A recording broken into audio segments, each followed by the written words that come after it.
Hello and welcome.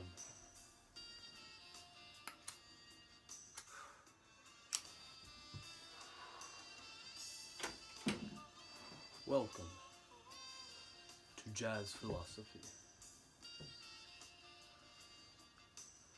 We are now open for discussion. Today on Jazz Philosophy, we will be discussing capitalism, but not just capitalism. More importantly, who has the power, whether that be consumer or producer. Now I ask, please consider, what exactly is capitalism? I want you to get a mental picture in your mind of what exactly you think capitalism is and what it looks like. Everybody have something? Good. Is this what you got? Excuse me. Before the show, I was backstage with co-host Danny, and me and co-host, kicked back a few too many. Anyway, sorry for that tangent. This picture of a fat, rich Republican male wearing a suit, gorging himself on resources, and leaving little left behind for others is most likely what you imagined. We'll refer to him as the pig. Now, let's get a show of hands. How many of you imagined something along the lines of this? Interesting. See, when asked to create some form of mental image, the majority of the population creates an image similar to this. Now, I'm not here to tell you that this is wrong.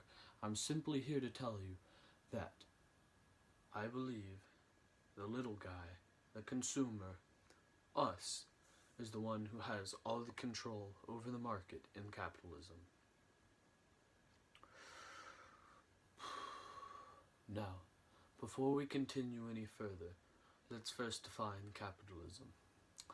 Capitalism is an economic and political system in which a country's trade and industry are controlled by private owners for profit rather than by the state. This is in sharp contrast to communism. However, co-host Danny will be discussing communism next week on our segment entitled The Communist Pig. Now, back to the topic. This pig is often believed to have complete and ultimate dominance over the free market, and a lack of caring for anyone but themselves. It makes sense that this would be so widely thought, thanks to popular media and news. I mean, heck, I even thought this myself before I began doing research, and through an extensive investigation, I have been swayed. One argument is that the influence of capitalism on modern-day society is making people poor, and only the rich are gaining since they control everything. However, I find this argument hard to support, seeing such info as this graph here. As you can see, so nicely laid out for us, right around 1970, an increase in capitalism and trade is made, as people start to worry about mass starvation thanks to Malthus's book on overpopulation. During this shift, we also notice that the world poverty levels in capitalistic populations go down, essentially. With capitalism, poverty decreases. Capitalism makes everyone wealthy, not just the elites. And in addition, capitalism has also been linked to a decrease in famine, war, and pollution in recent studies.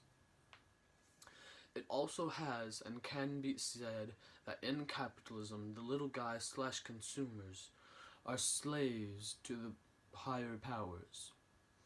However, think about it like this. The consumers give the pigs the power, seeing as the pigs cannot buy and sell to themselves. Thanks to the free market, we as consumers have this privilege, and therefore we are able to keep the big guys in check, as they have to cater to us. Although, do not get cocky. While the pig does not have complete control, that does not mean they have no control.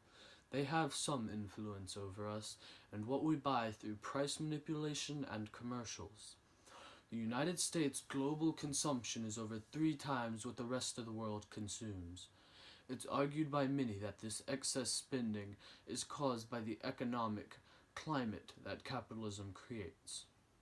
However, it can also be said that this excess buying is encouraged and almost force-fed to consumers like us in order to keep the pig happy. However, I disagree. The excess wealth that capitalism provides can cause us to make poor money choices.